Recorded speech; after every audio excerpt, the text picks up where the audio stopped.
Graça e paz, meus irmãos, pastor Gilson Soares, da Igreja Boas Novas, em Guarabira, passando aqui para trazer uma série de mensagens do reverendo Billy Graham, realizado no Times Square, em Nova York, no ano de 1969, em uma grande cruzada evangelística.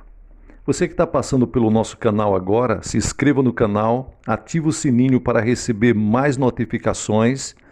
Diga de onde você está nos acompanhando, deixe o seu like e você que Deus tem abençoado, abençoe esse canal com qualquer valor que Deus colocar no seu coração. Embaixo na descrição tem como você fazer isso, através do número da conta e através da chave Pix. Que Deus abençoe você. Vamos para a mensagem de hoje, pregado no dia 14 de junho de 1969 no Times Square, com o título A Outra Morte. Vou pedir que curvemos a cabeça em oração. Todos com a cabeça curvada e todos com os olhos fechados em oração. Nessa noite de domingo, há centenas de pessoas neste auditório que precisam entregar suas vidas a Cristo. Você também tem este sentimento de culpa e frustração e confusão em sua vida? Os problemas são grandes demais para você enfrentar? Você precisa de ajuda? Você não tem certeza do lugar para onde iria se morresse hoje? Você pode achar a resposta aqui mesmo, pela entrega da sua vida a Jesus Cristo, que morreu na cruz por você. Nosso Pai e nosso Deus, pedimos que o Teu Espírito Santo fale aos nossos corações esta noite e nos convença do pecado, da justiça e do juízo e nos conduza ao Cordeiro de Deus que tira o pecado do mundo. Pedimos isto em Seu nome. Amém. Amanhã será a noite da mocidade novamente. E eu irei falar a todos os adolescentes e a seus pais. Creio que os pais, às vezes, precisam mais do que eles. Por isso, espero que estejam aqui amanhã.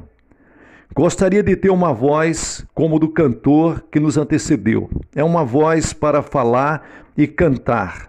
Uma voz poderosa. Não sei quantos aqui sabem que iniciei meu ministério como regente de hinos e que estudei canto. Não sei se você sabia disso. Tenho convivido com esse cantor Bevy Shee 25 anos, mas há certos segredos que tenho escondido dele. Entretanto, não fui além da primeira aula de canto. O meu professor achou que essa não era a minha vocação.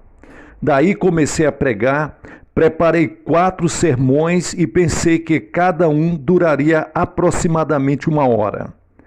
Preguei o meu primeiro sermão numa pequena igreja na cidade norte da Flórida.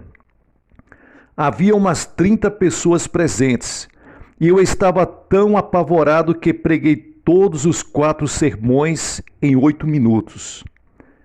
Essa noite desejo que abram comigo em Hebreus capítulo 9 e versículo 22, onde lemos: Com efeito, quase todas as coisas, segundo a lei, se purificam com sangue, e sem derramamento de sangue não há remissão. Que versículo estranho!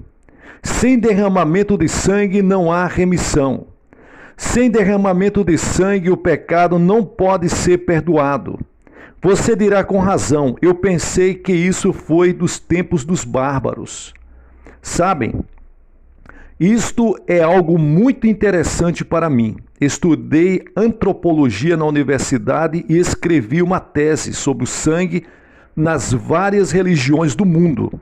E sabem que é muito difícil achar qualquer parte do mundo em que sacrifícios cruentos não tenham sido oferecidos?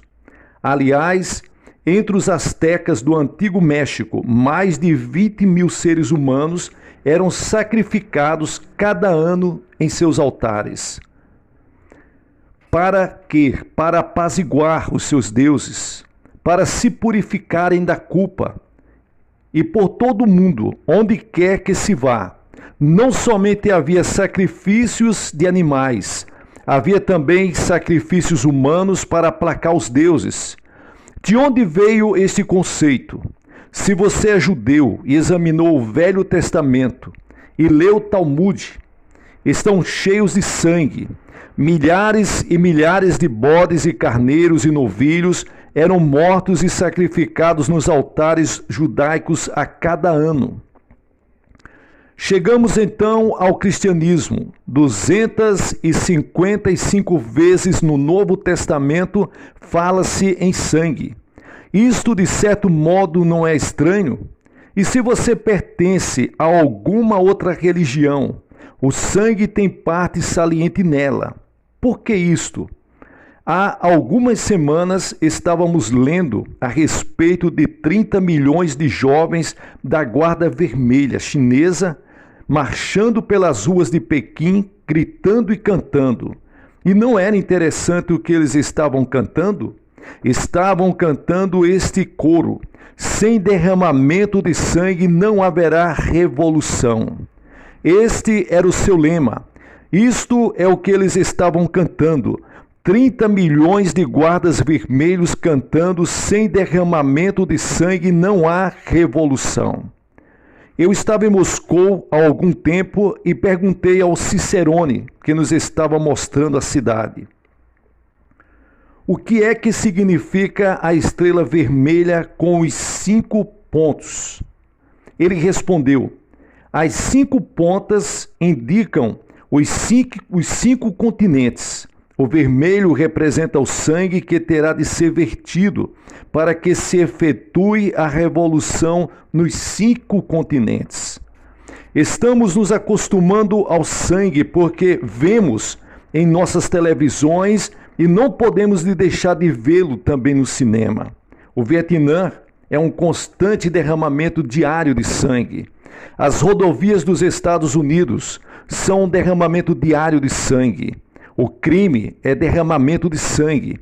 Aqui mesmo, na ilha de Manhattan, maior número de pessoas é assassinada friamente a cada ano do que em toda a Grã-Bretanha, com os seus 50 milhões de habitantes. Um dos best-sellers mais populares e que foi filmado intitulava-se A Sangue Frio. E, entretanto, o judaísmo e o cristianismo têm sido chamadas religiões sanguinolentas. Há alguns anos cheguei por todo o estado de Israel e o meu assunto foi: por que sou cristão? Eu dizia que julgava que se um líder do islamismo ou do hinduísmo viesse aos Estados Unidos, gostaríamos de ouvir, porque ele era hindu ou maometano. Eu disse: sou cristão. Vocês não gostariam de saber por que eu sou cristão? E eu voltava para o Antigo Testamento e apresentava todo o sangue que havia sido derramado nos altares do judaísmo. Levítico capítulo 17, versículo 11, uma das passagens mais importantes em toda a literatura, diz o seguinte: porque a vida da carne está no sangue. Eu vos tenho dado sobre o altar para fazer expiação pelas vossas almas. Porquanto é o sangue que fará expiação em virtude da vida. Esse sangue representa a vida. A vida tem de ser oferecida como expiação pelo pecado. A ciência não sabe o que a vida é. A ciência não tem certeza quanto ao momento exato em que a morte se verifica, mas sabemos que tem algo a ver com o sangue. Cada um de nós tem aproximadamente 5 litros de sangue, o qual circula a cada 23 segundos, de modo que cada célula do nosso corpo é constantemente suprida e purificada ao mesmo tempo. Esse mesmo sangue, cada 23 segundos, elimina toda a impureza com uma fortaleza, uma força e uma grandeza inexplicável para o ser humano, tirando toda e qualquer contaminação. Pense nisso. A mesma corrente sanguínea que leva o alimento para a célula elimina a impureza, tudo em 23 segundos. O simples estudo do sangue deveria convencer qualquer pessoa de que deve existir uma inteligência divina. A substância mais misteriosa do corpo é o sangue, e a Bíblia diz que ele é a vida da carne. Sem sangue você não pode viver. Você tem que ter sangue. Eu gostaria de ter tempo para me aprofundar um pouco mais quanto ao que o sangue realmente representa para o seu corpo. Mas a Bíblia diz que pelo sangue todos estamos relacionados com Adão. E as Escrituras dizem que Deus fez de um só sangue todas as nações que habitam a face da terra. Cada um de nós aqui esta noite, seja preto, branco, amarelo, vermelho, rico, pobre, qualquer língua que fale, todos estamos relacionados com Adão pelo sangue. É o sangue de Adão que corre nas veias de cada homem, seja ele quem for. E esse sangue que você tem em seu corpo leva consigo uma sentença de morte. A Bíblia diz: portanto, assim como por um só homem entrou o pecado no mundo, e pelo pecado a morte, assim também a morte passou a todos os homens, porque todos pecaram. Adão se rebelou contra Deus, seu fluxo sanguíneo se envenenou e cada um de nós, como filhos e filhas de Adão, tem um sangue contaminado. E este é o problema do mundo atual: envenenamento do sangue. Nosso sangue se tornou envenenado por uma doença chamada pecado que nos conduz finalmente para a morte. Você vai morrer. A Bíblia diz: aos homens está ordenado morrerem uma só vez. Visite o cemitério.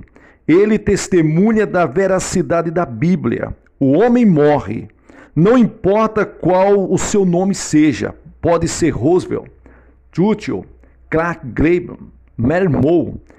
Todos, sem exceção, os senadores, deputados, presidentes, todos, a morte vem. Todos iremos morrer. A vida da carne está no sangue, porém existe algo de errado no sangue. Alguma coisa está errada no coração. Ele tem uma enfermidade que finalmente causará a morte. Existe, porém, uma outra morte, porque isto tem uma aplicação espiritual. O sangue é só o símbolo da vida. Quando ele é derramado, sobrevém a morte. E ela provoca também uma morte espiritual que é muito real. É uma separação de Deus, a qual Jesus chama de inferno, porque está ordenado a cada um de nós morrer uma única vez, vindo depois disto o juízo. Deus irá nos julgar por causa do pecado. A morte e o inferno serão lançados no lago de fogo, diz a Bíblia Sagrada. Com tudo o que isso significa, que seja simbólico, que seja literal, é algo terrível, é um castigo por causa do pecado que está em nosso fluxo sanguíneo. Arnold Timber escreveu um livro intitulado A Preocupação do Homem com a Morte, no qual ele diz que o maior inimigo do homem é a morte. Numa recente pesquisa da opinião pública, lemos sobre o afastamento da vida religiosa nos Estados Unidos. Mas, segundo outra pesquisa, sabem que 5% a mais de pessoas creem na vida após a morte do que há 20 anos passados? O Papa João Paulo VI disse há algum tempo que o mundo está vivendo uma força do mal, sem precedentes e sinistra, e todos estão sendo arrastados e dominados por uma corrente irresistível como a de um rio. A jovem e popular romancista Susan Sontag, de Oxford, disse: os Estados Unidos são um país condenado. Só peço a Deus que, quando eles caírem, não arrastem o resto do planeta consigo. Li outro dia de um tigre na Índia que teve um acesso de fúria que durou 5 dias e devorou 5 pessoas. A Bíblia ensina que no fluxo sanguíneo de Nova York, no fluxo sanguíneo dos Estados Unidos. No fluxo sanguíneo de toda a humanidade existe um tigre. O pecado é um tigre para a espreita para devorar, e ele está dentro de cada um de nós. Todos têm esse tigre no seu corpo. Somos pecadores e o castigo da nossa rebelião e do nosso pecado é a morte. Quando você vai ao Antigo Testamento, encontra a morte do princípio ao fim. Veja Adão e Eva. Lembre-se de que viviam no paraíso perfeito. Foram criados para a imagem de Deus. Não era propósito de Deus que eles jamais experimentassem a morte. Não era seu desejo que alguém jamais ficasse doente. Ele não queria que alguém jamais fosse assassinado. Não pretendia que qualquer pessoa jamais tivesse de lutar contra a guerra. Tudo era perfeito. Deus deu ao homem a liberdade de escolha e disse: se você me obedecer e me amar e me servir, viverá para sempre e construiremos um mundo maravilhoso. Mas se você me desobedecer e se rebelar contra mim, você morrerá. O homem ficou pensando nisso. Um dia ele se rebelou contra Deus, quebrou a sua lei e Deus cumpriu a sua palavra. Desde então, o homem experimentou a morte. Então Deus desejou fazer algo e a este respeito e se lançou para a obra da salvação do homem. A Bíblia diz que Deus veio ao jardim do Éden e disse: Adão, onde está você? Adão estava escondido, estava nu. Ele foi, apanhou folhas de figueiras e as cozeu e se cobriu, procurando esconder sua nudez e o seu pecado e a sua rebelião contra Deus, mas não pôde. É como muita gente faz hoje em dia. Estamos fazendo tudo para nos escondermos de Deus. Tentamos com o álcool e o sexo e os entorpecentes, as drogas. Na verdade, estamos procurando fugir para a realidade. Estamos procurando fugir de Deus. Estamos procurando nos esconder em algum lugar, mas a perseguição do céu aí está, sempre perturbando, sempre importunando, sempre a mente acusando.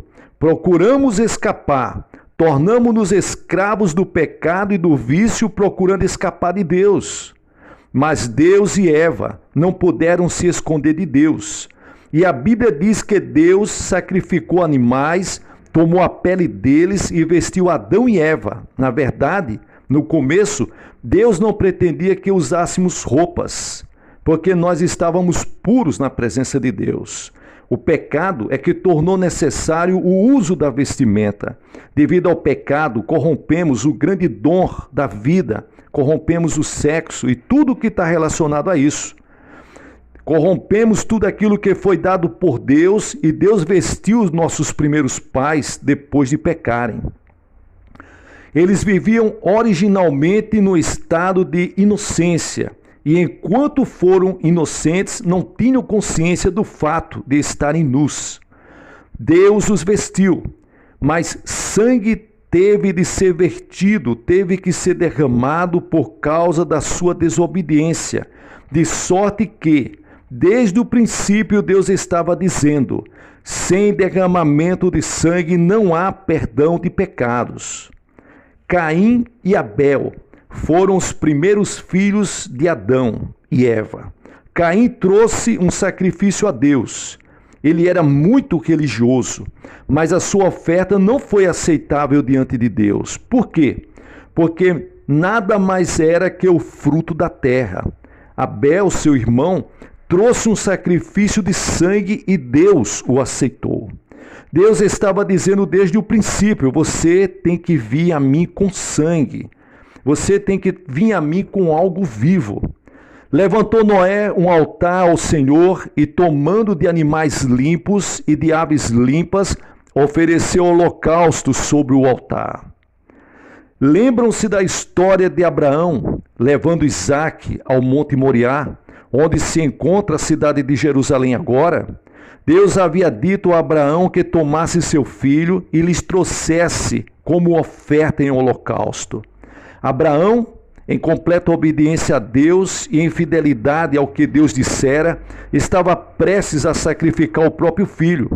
E quando o cutelo estava descendo, o anjo do Senhor apanhou sua mão e o deteve. Mas isso mostra a que ponto Abraão estava pronto para obedecer a Deus com sacrifício. Por vezes, Deus nos prova quase que a esse ponto, para ver se realmente levamos a sério a nossa dedicação ao Senhor Jesus Cristo. Abraão estava pronto a dar seu filho, e o filho disse: Pai, onde está o sacrifício? O rapaz não fazia a menor ideia e nem sabia que era ele mesmo o sacrifício. Mas um carneiro estava preso nos arbustos e esse carneiro se tornou o substituto. Lembre-se, sempre sangue foi derramado. Ou então, lembram-se daquela noite no Egito que os judeus celebraram, até hoje eles celebram a Páscoa. Lembre-se de que Deus disse: não vou destruir os primogênitos em todo o Egito, porque eu quero que vocês vão e sacrifiquem um cordeiro, e tomem o sangue e o coloquem nas ombreiras da porta. E quando eu vi o sangue, passarei por cima. Não quando eu vir suas boas resoluções, as suas obras, não quando eu vi suas lágrimas, não quando eu vir suas angústias, não quando eu vi suas boas obras, quando eu vir o sangue aspergido ali pela fé, eu passarei. Deus tomou sangue, que é algo feio, que é algo repulsivo, para nos mostrar quão feios, quão repulsivos e quão medonhos são os nossos pecados aos seus olhos, e para que ele se torne um símbolo da purificação do pecado. Quando eu vi o sangue, passarei por cima. Há muitas pessoas que se unem a uma igreja e julgam que isto é o bastante. Muitos há que se batizam e pensam que isso é suficiente. Muitos procuram viver de acordo com a regra áurea e dizem que isso basta. Muitos procuram dar dinheiro, isso é bom, para ajudar a obra de Deus, é verdade. Todas essas coisas são boas, mas não são suficientes. O sangue tem de ser aspergido pela fé. Quando vi o sangue, passarei por cima. Quando eu me encontrar na entrada dos céus e me pedirem a senha, sabem o que eu irei responder? Não irei dizer: Senhor, preguei a grandes multidões. Não direi: Senhor, li a Bíblia toda. Não vou dizer: Senhor, casei-me com uma senhora muito crente. Venho confiando nas obras boas dela e na minha. Irei dizer: Senhor, apelo para o sangue, porque o sangue de Jesus, seu Filho, nos purifica de todo pecado. Por que é que há uma cruz em cada igreja católica ou protestante? Por que é que o sacerdote usa uma cruz? Por que é que você, quando participa da comunhão, toma o vinho? Que simboliza aquele vinho? Sangue. Isto é o que você faz quando toma a comunhão, e este é todo o porquê, esse é todo o X, esse é todo o cerne do cristianismo. A comunhão é o centro do nosso culto e ele está ali simbolizado pelo sangue e pelo corpo que foi dado. João Batista clamava. Que dizia ele? Eis o Cordeiro de Deus. Por que ele dizia Cordeiro? O Senhor Jesus Cristo foi o Cordeiro predito por todo o Antigo Testamento. O capítulo 53 de Isaías nos conta, 800 anos antes de ele nascer, como o Cordeiro seria entregue pela humanidade, como o Cordeiro morreria pela humanidade, como o Cordeiro derramaria o sangue pela humanidade. Ele chorou sobre Jerusalém, derramou suor e sangue no jardim do Getsêmani, e então foi para a cruz. Pregaram cravos em suas mãos, puseram uma coroa de espinhos em sua fronte e uma lança varou o seu lado, e jorrou sangue. Por todo o Novo Testamento encontramos a expressão o sangue de Jesus, o sangue de Cristo, o sangue do Cordeiro. 14 vezes Jesus menciona seu próprio sangue. Ele predisse sua própria morte. Ele disse a Nicodemos: e do modo por que Moisés levantou a serpente no deserto, assim importa que o Filho do Homem seja levantado. Sangue é mencionado 255 vezes. Por quê? Porque quando Jesus morreu naquela cruz, a possibilidade de nossa salvação foi consumada por sua morte, pelo derramamento do seu sangue, pelo pagamento da penalidade e pelo pagamento do preço. A penalidade do nosso pecado e rebelião é a morte. O sangue de Jesus é o preço que paga a nossa salvação. Jesus apresentou-se e disse: eu sofro essa morte. Ele voluntariamente entregou sua vida e sofreu o castigo que merecíamos. Este é o significado da cruz. Este é o significado da mesa da comunhão no culto em nossa igreja, seja católica ou protestante. O sangue de Cristo também nos redime. Pedro, em 1 capítulo 1, versículos 18 e 19 diz: sabendo que não foi mediante coisas corruptíveis, como prata ou ouro, que fostes resgatados do vosso fútil procedimento que vossos pais vos legaram, mas pelo precioso sangue de Cristo, como de cordeiro, sem defeito e sem mácula, o sangue de Cristo. Você não foi remido com ouro. Deus não o salvou por prata. Deus não o salvou por boas obras. Deus o salvou pelo sangue. Redenção significa comprar alguém da escravidão. Jesus disse: vim para dar a minha vida em resgate de muitos. E quando ele disse isto, ninguém precisava explicá-lo, porque a metade do mundo daquele tempo estava sob a escravidão. Agora aqui está uma coisa interessante. Os escravos daquele tempo não eram pretos, como dos Estados Unidos há 150 anos atrás. Os escravos eram brancos. Posso traçar a minha ascendência ao norte da Europa, de modo que meus ancestrais, há muitas gerações passadas, eram escravos. Todos os grupos do mundo, em algum tempo, foram escravos. O povo judeu foi escravo no Egito por 400 anos. E Pedro diz que Cristo compra você com seu próprio sangue. De quê? Da escravidão do pecado. Jesus disse: todo o que comete pecado é escravo do pecado. Quantas pessoas neste auditório hoje não são escravos de algum hábito? Você é escravo do pecado. Eu estava falando com o Senhor outro dia. Ele já sabe que tem câncer no pulmão. Ele ergueu um pequeno cigarro branco e disse: este tem sido meu Senhor durante 30 anos. Tenho procurado quebrar esse vício por 30 anos e não posso. Esta coisa está destruindo a minha vida e domina a minha vida. Veja bem, esse homem é um escravo, precisa ser comprado, precisa ser libertado. E a Bíblia diz que Cristo pode libertar você esta noite. Se você não conhece a Cristo, está na escravidão, está sob o domínio do pecado.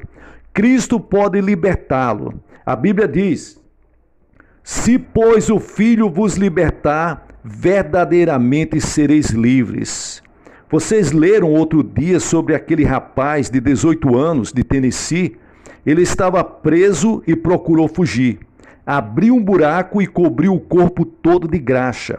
Conseguiu ir até a metade do túnel, mas ficou entalado.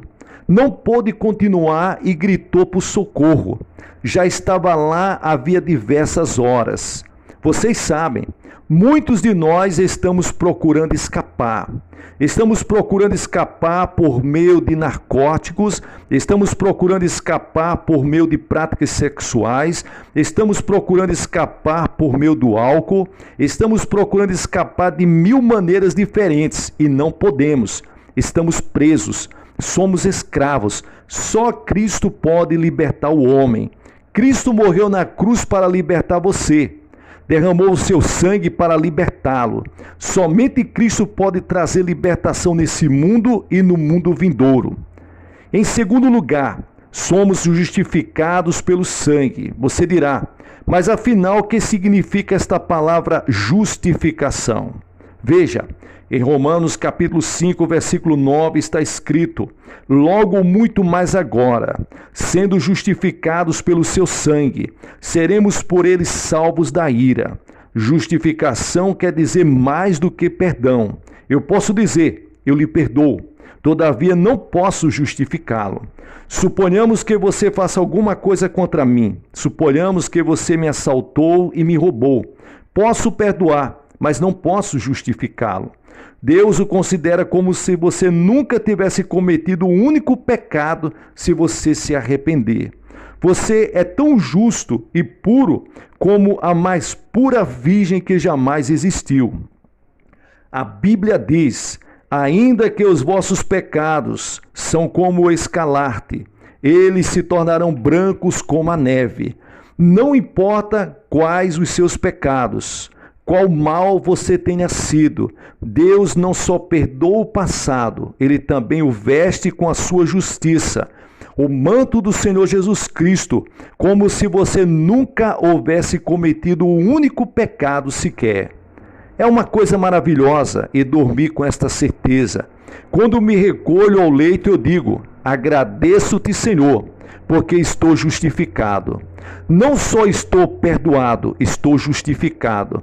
Vou para o céu porque estou coberto com a justiça de Jesus Cristo.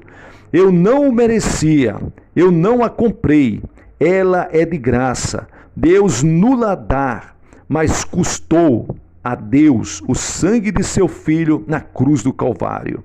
Em terceiro lugar, o sangue de Cristo nos torna a todos iguais, uma língua e uma raça. O sangue no corpo é vida. Cristo fala de um corpo.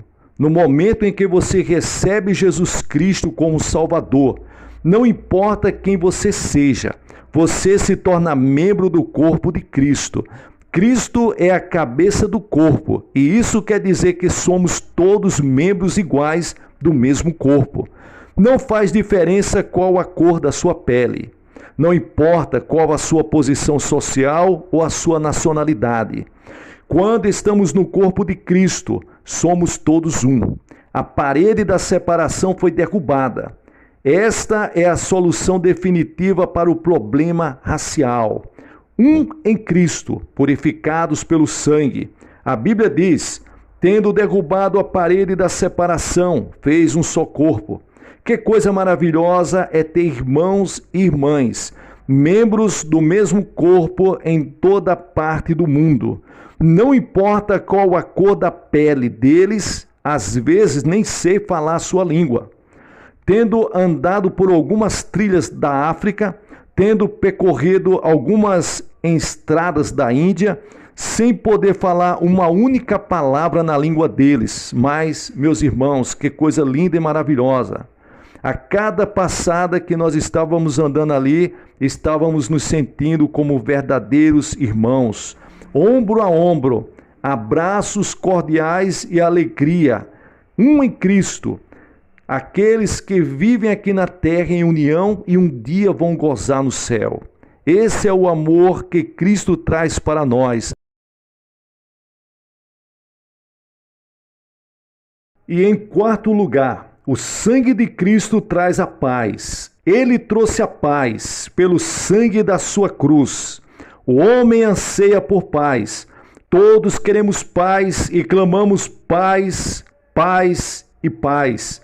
Mas já tivemos 51 guerras desde a Segunda Guerra Mundial.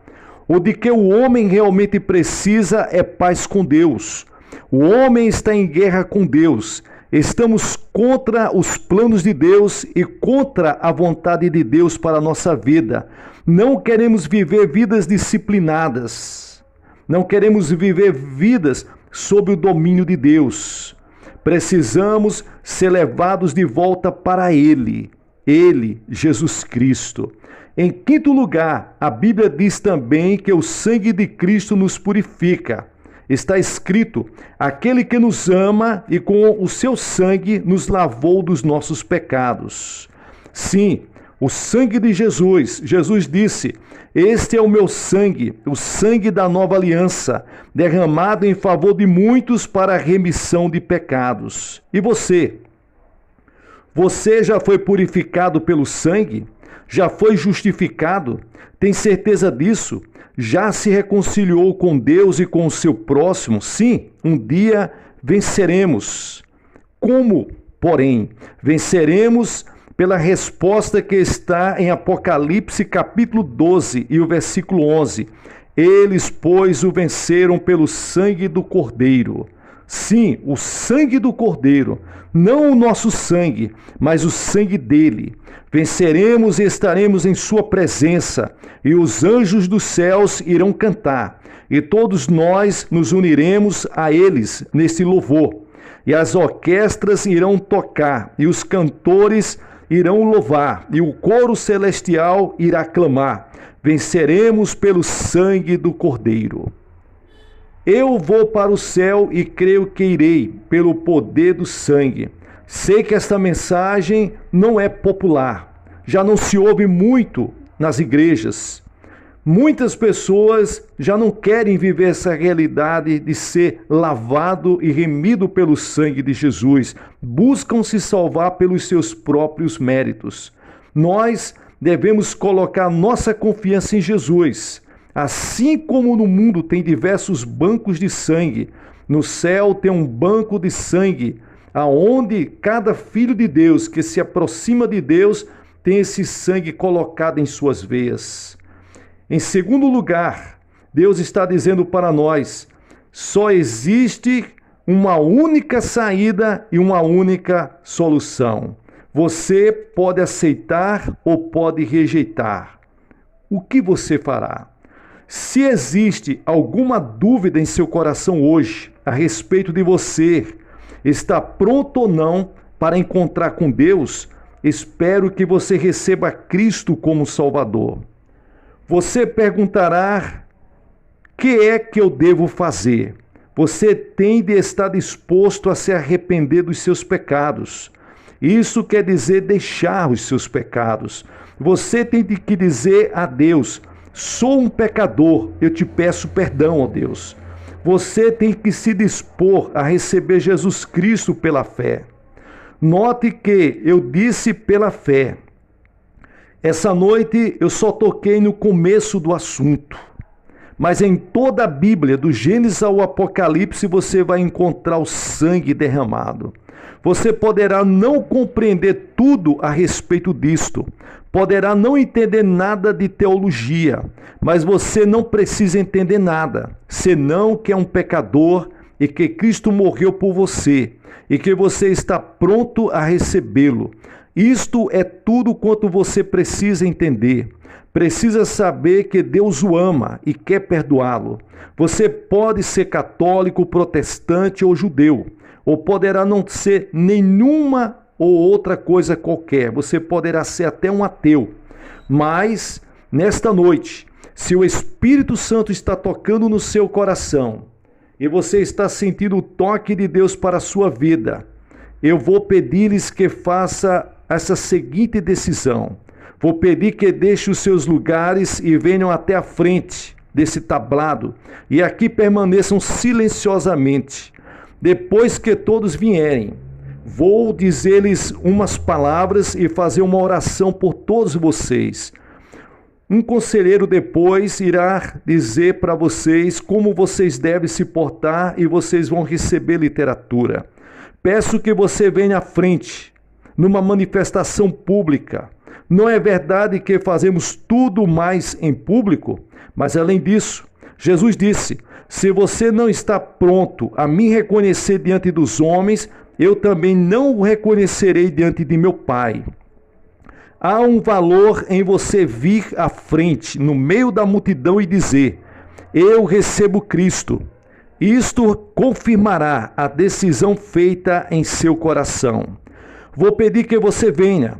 Se está com amigos ou parentes, eles vão esperar você. Você poderá ser membro de alguma igreja ou talvez não seja. moço, moça, pai, mãe, quem quer que você seja, onde quer que esteja, Deus falou ao seu coração esta noite. Levante-se e venha agora mesmo, e eu vou pedir que estejamos todos em atitude de oração enquanto as pessoas estão chegando. Rapidamente, e chegando aqui à frente, reverentemente, diga: hoje eu aceito a Cristo como meu Salvador e como meu Senhor.